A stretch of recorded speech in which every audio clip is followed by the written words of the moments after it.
오늘 함께 나눌 말씀의 제목 예수 부활의 산 증인입니다. 다 같이 함께 따라합시다. 예수 부활의 산 증인. 예수 부활의 산 증인. 신학자 칼 바르트는 이런 말을 했습니다. 부활 설교는 짧으면 짧을수록 좋다. 왜냐하면 예수님의 부활은 설명이 필요 없는 너무나도 분명한 역사적 사건이기 때문이다. 아멘. 그렇습니다. 부활 설교 길게 할 필요 없습니다. 왜냐하면 부활은 역사적 사실이기 때문에. 사랑하는 성도 여러분, 기독교 신앙은 다른 종교와는 확연히 다른 부분이 있습니다.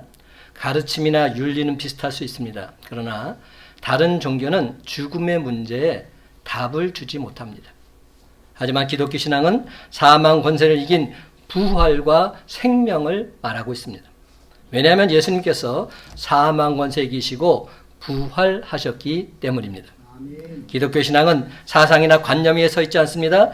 분명한 역사적 사건 위에 서 있습니다. 그렇습니다. 하나님의 사랑은 추상적인 것이 아니라 실제적입니다. 예수님은 사망 권세 이기시고 부활하셨고 예수님 그분이 온 땅의 구원자라는 사실 너무나도 분명한 진리인 줄 믿으시기 바랍니다. 아멘. 사망아 너를 이기는 것이 무엇이냐? 여러분, 지금까지 사망을 이기는 인간 이 세상에 아무도 없습니다. 누군가 기독교를 무너뜨리고 싶은 사람이 있다면 예수님이 묻힌 무덤을 찾아내면 됩니다. 그렇게 되면 기독교는 하루아침에 무너지고 말 것입니다. 그러나 아무도 그렇게 할 수 없습니다. 예수님은 죽은 자 가운데서 살아나셨기 때문입니다. 아멘. 그렇습니다, 여러분. 예수님 그분은 사망 권세 이기시고 부활하사 승천하셨습니다. 그리고 예수님 그분은 지금도 살아계셔서 하나님 보좌 우편에 앉아 계십니다. 또한 이 땅의 산자와 죽은 자를 심판하러 다시 오실 것입니다. 아멘. 성경은 예수님 부활에 관해서 400번 이상이나 반복적으로 기록하고 있습니다. 그런데 그 어디에서도 논쟁의 주제로 삼은 적이 없습니다. 학문적인 토론의 대상으로 설명한 적도 없습니다. 예수님 부활하실 것입니다 예언했으며 예수님 부활하셨습니다 선포했습니다. 그 어떤 사람도 그 어떤 종교도 흉내낼 수 없는 사실이 있다면 예수님 부활하셨습니다. 바로 이 부활의 기쁜 소식인 줄로 믿습니다. 그런데 여러분, 부활이란 말이 무슨 의미입니까? 영어로는 resurrection이라고 하는데요. 죽은 사람이 되살아나는 것, 이것을 부활이라 말합니다. 그런데 이는 얼마 있다가 또 죽는 그런 되살아남이 아닙니다. 죽은 사람의 몸과 영이 영원토록 사는 하나님의 기적을 말합니다. 여러분, 사람들이 일시적으로 죽었다가 다시 살아나는 경우 분명히 있죠? 죽었는데 다시 사시는 분들이 분명히 있습니다. 근데 그 다시 살아남은 영원한 것이 아닙니다. 얼마 있으면 그 사람은 또 죽습니다. 나사로, 사르밧 과부의 아들, 수넴 여인의 아들, 그들은 또 다시 죽었습니다. 그렇습니다. 이것은 소생이지 부활이 아닌 겁니다. 소생과 부활은 엄연히 다릅니다. 부활은 다시 살아남으로 영원히 죽지 않는 신비한 되살아남을 의미하고 있습니다. 영원히 죽지 않는 겁니다. 영생의 축복을 맛보는 것, 이것이 부활입니다. 사랑하는 성도 여러분, 예수님께서 바로 이 부활의 첫 열매로서 죽은 후 썩지 않은 신비한 몸으로 다시 살아나셨습니다. 이것이 진짜 부활입니다. 그래서 이 부활신앙은 우리 기독교의 핵심 교리라 할 수 있습니다. 그런데 여러분, 만약 가룟 유다가 예수님께서 부활하실 것에 대해서 확실히 믿었다면 예수님을 과연 배반했을까요? 지저스 크라이스트 슈퍼스타라는 제목의 뮤지컬이 있습니다. 이 뮤지컬의 내용을 보면 비록 성경에는 없는 이야기지만 예수께서 부활하실 것을 믿지 못해서 배반했던 가룟 유다가 뒤늦게 후회하면서 울부짖는 대사가 나옵니다. 죽었던 가룟 유다의 혼령이 다시 살아납니다. 그리고는 구슬피 울면서 이렇게 말합니다. Why didn't you tell me? Why didn't you tell me? Why didn't you tell me? 왜 내게 진작 말씀해 주지 않으셨어요? 왜 내게 미리 말씀해 주지 않으셨어요? 이 말은 죽은 후 부활하실 것을 왜 진작 나에게 말씀하지 않으셨냐 반문하는 내용입니다. 분명 저에게 말씀해 주셨다면 내가 미쳤다고 예수님을 팔겠습니까? 그럴 수 없지 않겠습니까? 이런 이야기입니다. 사랑하는 성도 여러분, 기독교 신앙은 부활 신앙에서 출발합니다. 빈 무덤에서 예수님의 부활은 시작되었습니다. 우리가 새 옷을 입기 위해서는 먼저 낡은 옷을 벗어야 합니다. 그렇습니다. 죽어야 부활합니다. 죽어야 다시 사는 것입니다.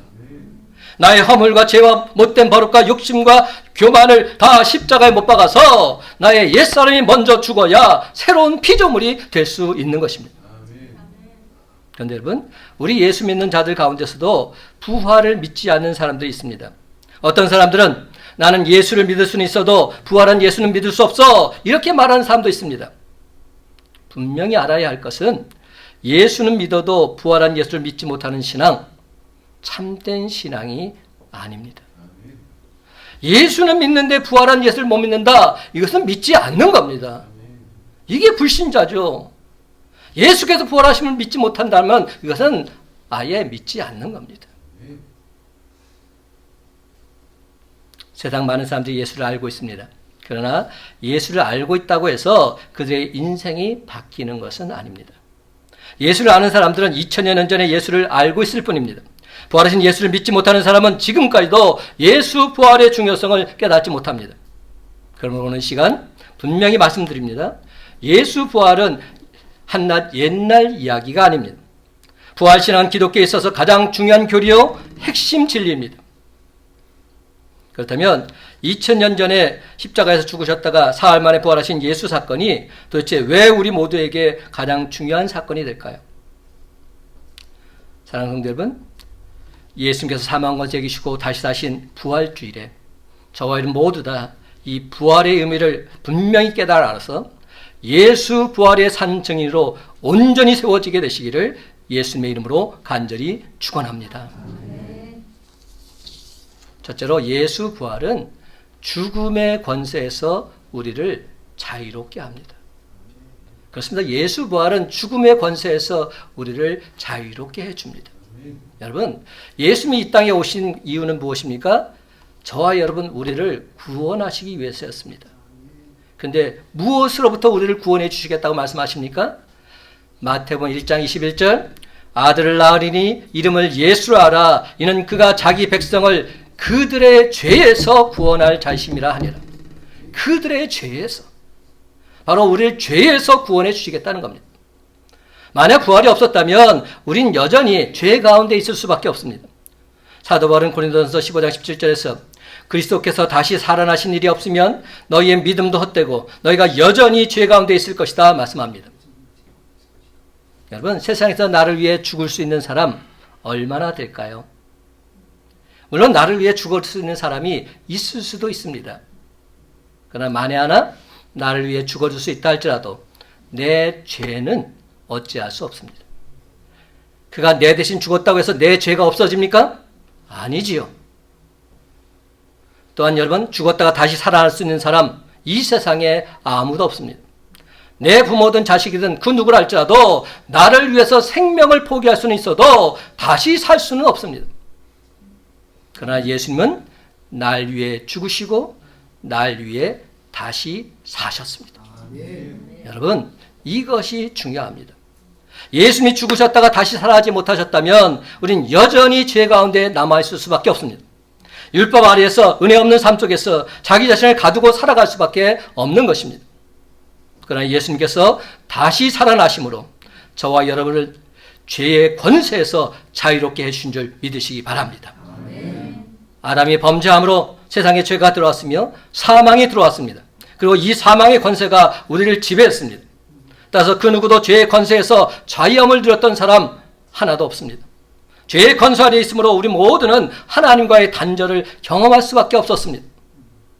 그러나 이 죄의 권세도 예수를 죽였던 세상 권력과 힘도 십자가에 달리셨다가 죽으셨다가 사망 권세 이기시고 다시 사신 예수 부활 막을 수 없었습니다. 예수 십자가 부활의 능력으로 우리는 죄와 죽음의 공포에서 자유롭게 된 줄 믿으시기 바랍니다. 그런데 왜 사도 바울은 예수 십자가만을 자랑했을까요? 오직 예수 십자가만이 죄와 사망에서 자유롭게 하는 능력이 있기 때문입니다. 우린 돈과 명예, 권력, 사회적 지위 등 뭐 이런 것만 있으면 모든 것을 다 할 수 있으리라 생각합니다. 그리고 그것을 자랑하지요. 그래서 돈과 명예를 가지려고 온갖 수단 방법을 가리지 않습니다. 그러다가 급기야 누군가의 가슴에 대못을 받기도 합니다. 그러나 바울은 많은 것을 가졌음에도 결코 자랑하지 않았습니다. 왜냐하면 돈과 명예, 권력주의 등 이런 것들이 바울 자신을 자유롭게 하지 못했기 때문입니다. 여러분, 돈 많다고 자유합니까? 부자일수록 불안할 수밖에 없습니다. 권력이 있다고 자유합니까? 언제 끝날지도 모르는 권력, 그래서 더 불안할 수밖에 없습니다. 많이 안다고 자유합니까? 식자우환이라는 사자성어가 있죠. 많이 아는 게 오히려 화근일 수 있습니다. 사도 바울은 오직 예수 그리스도를 통해서 죄와 사망에서 구원받아 참된 자유를 누리게 됨을 체험하는 순간 세상 모든 것이 다 헛된 것임을 깨닫게 되었던 겁니다. 그런데 여러분, 이 사실은 오늘 살고 있는 우리에게도 여전히 유효합니다. 삶 속에서 십자가를 경험하면 우리가 그동안 소중하게 여겼던 것들이 얼마나 무가치한 것이었던지를 깨닫게 되는 겁니다. 정말로 소중한 것 따로 있음을 깨닫습니다. 진정 소중한 것은 세상이 아닌 하늘로부터 온다는 사실을 깨닫게 되는 겁니다.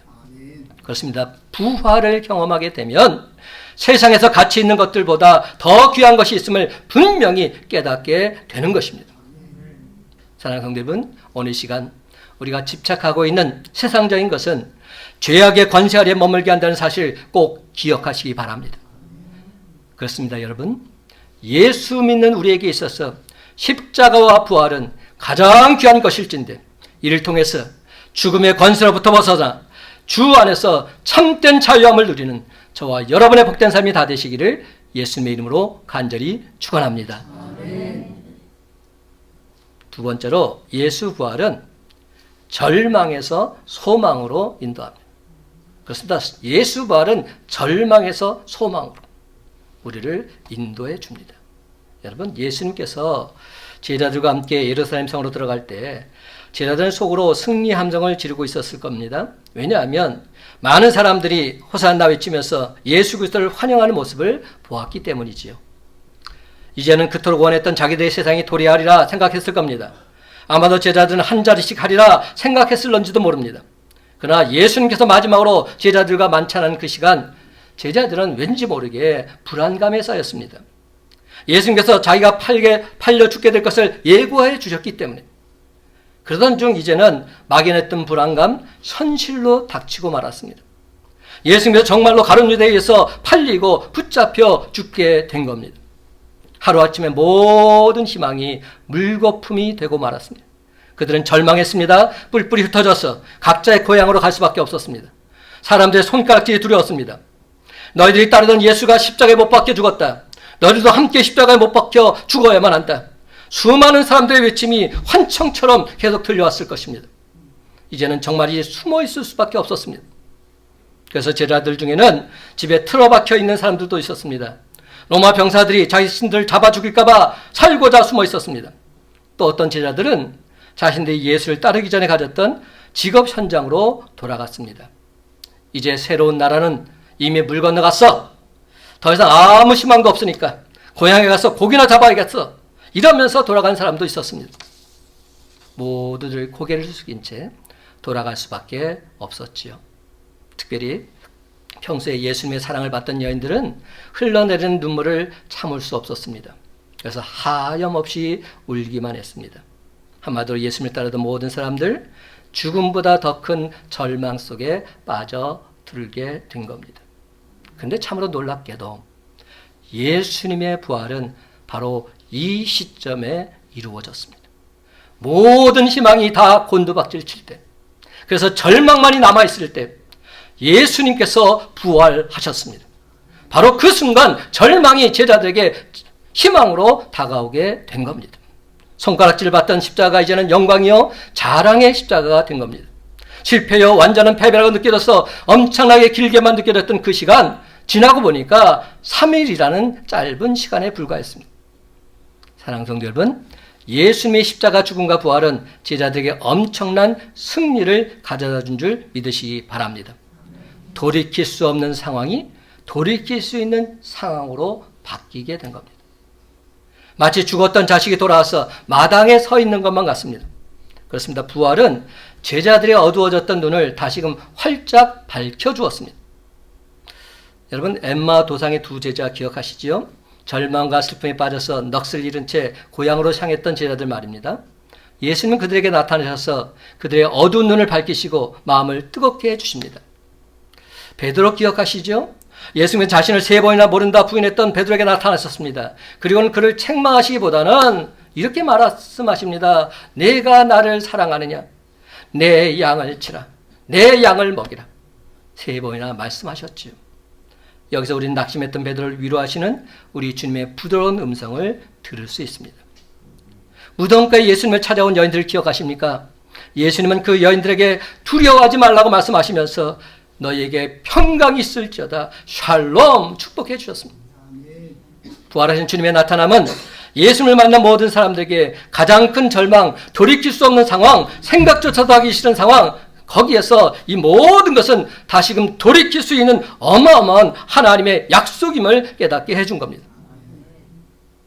그렇습니다. 예수 부활이 우리에게는 꿈이 됩니다. 예수 부활이 우리에게는 희망이 됩니다. 예수 부활이 우리에게는 비전이 되는 줄 믿으시기 바랍니다. 예수님의 죽으심으로 말미암아 갑작스럽게 끝날 드라마 같은 그런 인생이 다시금 새롭게 펼쳐지는 순간이 된 것입니다. 그러면 여러분, 오늘 시간 그 부활하신 주님 만나시기 바랍니다. 부활하신 주님을 통해서 지친 여러분의 심령이 온전히 회복되길 바랍니다. 온갖 매인 곳에서 진정 자유롭게 되시기를 간절히 소망합니다. 사랑하는 성도 여러분, 오늘도 예수님은 부활하신 모습으로 우리 삶의 자리에 들어오길 원하십니다. 그 예수님을 기쁘게 맞아 들이십시다. 그렇습니다. 여러분, 부활주일에 다시 사신 주님을 기쁘게 맞아 들임으로 이제후로는 세상 절망은 사라지고 천국 소망을 바라보면서 세상으로 힘차게 나아가는 저와 여러분의 복된 삶이 다 되시기를 예수님의 이름으로 간절히 축원합니다. 아멘. 마지막 3번째로 예수 부활은 오늘 내 부활이 되어야 합니다. 여러분, 이 말씀은 제가 부활절마다 항상 하는 말입니다. 예수 부활이 내 부활이 되지 않는다면 아무 소용이 없어요. 예수 부활, 오늘 이 시간 내 부활이 되어야 합니다. 예수 부활, 내 부활. 여러분, 불신자들 중에는 2000년 전 예수 죽음이 우리와 도대체 무슨 상관이 있느냐 이렇게 말하는 사람들도 있습니다. 여러분, 정말 그렇습니까? 예수님의 죽음이 오늘 우리와 아무 상관없다고 생각하십니까? 아니지요. 그러나 그럼에도 불구하고 많은 사람들이 예수님의 죽음과 부활과는 무관한 성도의 삶을 사는 경우가 있습니다.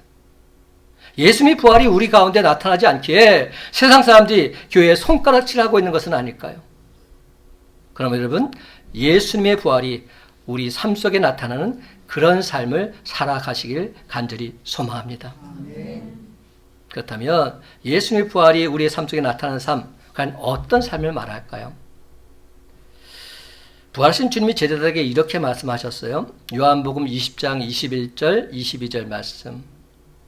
너희에게 평강이 있을지어다. 아버지께서 나를 보내신 것 같이 나도 너희를 보내노라. 이 말씀을 하시고 그들을 향하사 숨을 내쉬며 이르시되 성령을 받으라. 2가지예요. 첫째, 평강이 있을지어다. 참된 평강을 누리는 삶. 부활하신 주님을 만났다면 우리 마음속에 늘 언제나 주님이 주신 평강이 있어야 한다는 것이죠. 예수님께서는 그의 사역을 감당하시면서도 평안을 빌어주셨습니다. 그리고 부활하신 후에도 두려워하는 제자들에게 나타나셔서 너에게 평안이 있기를 바란다 말씀하십니다. 그렇다면 왜 예수님께서는 부활하셔서 제자들에게 평안을 빌어주셨을까요? 그것은 제자들이 죽음의 두려움을 극복할 수 있도록 하기 위해서입니다. 제자들은 죽음의 두려움에 쌓여 있었습니다. 그들이 갖고 있던 두려움은 힘의 논리에 따라서 위축된 두려움이었습니다. 그러나 부활하신 주님이 참된 평안은 힘의 논리에 의해서 지배될 수 없다는 것을 분명히 몸소 보여주고 계십니다. 그렇습니다, 여러분. 예수님이 주시는 평안은 결코 힘의 논리에 의해 지배될 수 없습니다. 우리 주님께서 주는 평안은 하나님과 인간, 인간과 인간 사이에 정의로운 관계를 이루는 데서 오는 평안입니다. 그리고 그 밑바탕에는 사랑이 깔려 있습니다. 그러므로 사랑하는 성도 여러분, 부활하신 주님을 온전히 만남으로 세상 평안이 아닌 진정 주님이 주시는 참된 평안 누리시기 바랍니다. 여러분, 성도 간의 관계가 껄끄러우십니까? 이웃 간의 관계가 원만하지 못하십니까? 부부 간의 사랑이 식으셨습니까? 자녀와 생각이 달라서 의견 충돌이 자주 생기십니까? 그렇다면 참된 평안을 누리길 원하시는 부활하신 주님을 만나시기 바랍니다. 그리하면 우리 주님께서 저와 여러분의 삶의 모든 문제를 완벽히 해결해 주실 것입니다. 세상에 줄 수 없는 참된 평안 누리도 완벽히 인도해 주실 줄로 믿습니다. 부활한 주님께서 또 한 가지 하신 말씀이 있습니다. 두 번째, 성령을 받으라. 늘 성령 충만한 삶을 살라는 겁니다. 사실 성령을 받지 못한 제자들은 부활한 주님을 만났음에도 다시금 물고기를 잡으러 갔습니다. 주님을 만나기 이전처럼 패전병과 같은 그런 삶을 살았던 것이죠. 여전히 세상이 두려워서 문을 굳게 걸어 잠그고서 숨어 있었습니다. 그러다가 예수님께서 명령하신 대로 마가의 다락방에 모여서 뜨겁게 기도하던 중에 그들은 성령을 받고 있습니다. 그러자 그들은 유대인들과 예루살렘에 사는 모든 사람들 앞에서 담대하게 예수 십자가와 부활을 증거하는 복된 삶을 살게 된 것입니다. 여러분, 바로 이것이 부활하신 주님이 요청하는 성도의 모습입니다. 부활의 삶을 살기를 원하는 성도라면 반드시 성령을 받아야 합니다. 그래야 능력이 있습니다. 베드로가 3년간 예수님과 함께 있었지만 예수님의 구원의 능력을 온전히 믿지 못했기에 늘 항상 두려움과 근심과 걱정, 슬픔이 있었습니다. 이런 베드로를 진정 변화시킨 것은 무엇입니까? 오순절의 성령 체험이었습니다. 베드로는 성령을 받자마자 예수 십자가를 이해하게 되었고 눈에서 비늘이 떨어서 예수를 그리스도로 분별했던 사도 바울처럼 생명이 자기 안에 들어오는 것을 깨달아 알게 된 것입니다. 관념적인 예수가 아니라 살아계신 예수 그리스도, 실제적인 예수 그리스도가 자기 안에 들어오는 것을 이해하게 된 겁니다. 그 다음부터 베드로는 보이는 예수 그리스도에 상관하지 않았습니다. 그런데도 여러분, 혹여 아직까지도 부활하신 주님을 내 눈으로 보아야 믿겠다 고집하면서 살고 있는 여러분의 모습은 아닙니까? 의심 많은 도마처럼 여전히 보고 믿는 신앙에 머물러 있지는 않으십니까? 사랑하는 성도 여러분, 예수님이 부활하신 이 기쁜 날, 나도 예수님처럼 부활할 줄 믿고서 진실된 고백을 하나님께 드림으로 성령의 기름 부심을 넘치도록 받아들이는 저와 여러분의 복된 삶이 다 되시기를 간절히 소망합니다. 아멘.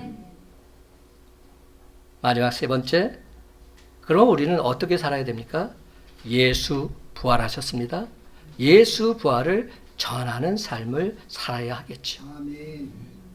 여러분, 부활하신 주님을 여러분 만나셨습니까? 성령 받으셨습니까? 그렇다면 우리는 부활하신 주님을 전해야 합니다.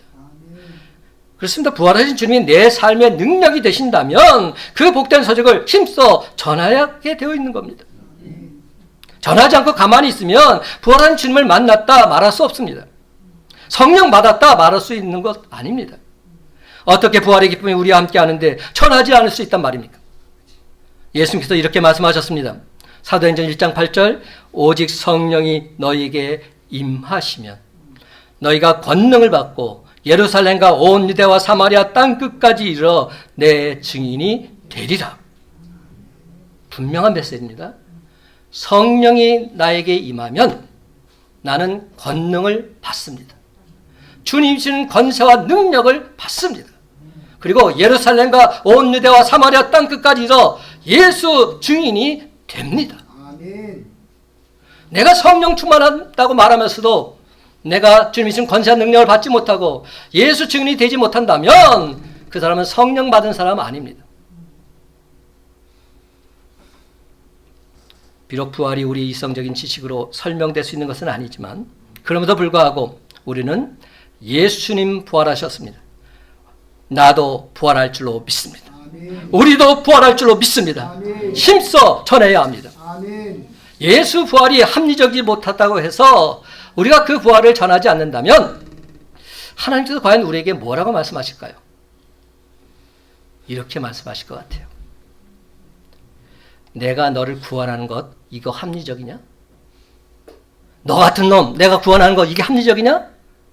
이렇게 말씀하시지 않을까요? 저와 여러분이 합리적이라서 온전히 주님 앞에서 바로 섰기 때문에 그래서 구원받은 건 아닙니다.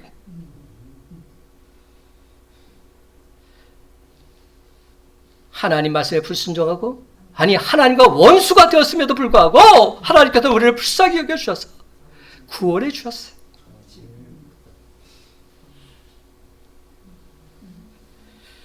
근데 참으로 안타깝게도 수많은 사람들이 아직까지도 부활하신 주님 만나지 못해서 참된 평안을 누리지 못하고 살아가고 있어요. 세상 처지와 형편과 상황 때문에 절망의 늪에서 시련의 언덕에서 헤매고 있어요. 그러함에도 우리 주님은 저와 여러분을 부르고 계십니다. 그것도 주님의 부활에 동참하고 예수 부활을 증거하는 삶의 현장으로 우리를 부르고 계십니다. 아멘. 부활하신 주님만 온전히 믿고 그 부르심에 응답하는 성도가 되길 간절히 원하고 계십니다. 아멘. 그렇습니다, 여러분. 부활은 기독교 신앙의 본질입니다. 부활이 없는 기독교는 맹목적인 우상 숭배에 불과합니다. 도무지 돌이킬 수 없는 시련이 있다 해도 그 언덕 너머에는 반드시 하나님의 섭리하심이 있음을 믿으면서 하나님은 그 모든 것을 넉넉히 이길 힘과 능력을 주실 걸 믿고서 담대히 나가는 우리의 모습이 되길 간절히 바랍니다. 아멘. 그렇습니다. 그 어떤 절망, 그 어떤 핍박을 겪는다 할지라도 십자가상 하나님의 구원의 역사를 똑똑히 바라보면서 세상으로 힘차게 나아가시기 바랍니다. 예수 부활을 온전히 믿고 나아가면 그 예수 부활이 바로 내 부활이 될 줄로 믿습니다. 아멘. 사랑하는 성도 여러분, 예수님께서 사망 권세 이기시고 다시 사신 부활주일에 우리에게 주신 하나님의 말씀 바로 여기에 있습니다. 오늘 말씀 고린도전서 15장 19절 20절 말씀, 지금까지 말씀을 생각하면서 다 같이 한 목소리로 읽기를 원합니다. 만일 그리스도 안에서, 시작. 만일 그리스도 안에서 우리가 바라는 것이 다만 이 세상의 삶뿐이면 모든 사람 가운데 우리가 더욱 불쌍한 자이리라. 그러나 이제 그리스도께서 죽은 자 가운데서 다시 살아나사 잠자는 자들의 첫 열매가 되셨도다. 아멘. 아멘. 그러나 이제 그리스도께서 죽은 자 가운데서 다시 살아나사 잠자는 자들의 첫 열매가 되셨도다. 예수님의 제자답게 이제 우리도 저를 따라서 다 같이 힘차게 외치길 원합니다. 저를 따라 하십시다. 예수 생명 내 생명, 예수 생명 내 생명. 예수 능력 내 능력, 예수 능력 내 능력. 예수 소망 내 소망, 예수 소망 내 소망. 예수 사랑 내 사랑, 예수 사랑 내 사랑. 예수 평안 내 평안, 예수 평안 내 평안. 예수 기쁨 내 기쁨, 예수 기쁨 내 기쁨. 예수 부활 내 부활. 예수 부활 내 부활. 아멘. 아멘. 아멘. 아멘. 이제 말씀을 맺습니다. 사랑하는 성도 여러분, 성령의 인도하심 따라 사망 권세 이기시고 부활하신 주님을 온 세상에 힘차게 증거하면서 부활의 산증인으로 살아가는 저와 여러분의 복된 삶이 다 되시기를 예수님의 이름으로 간절히 축원합니다.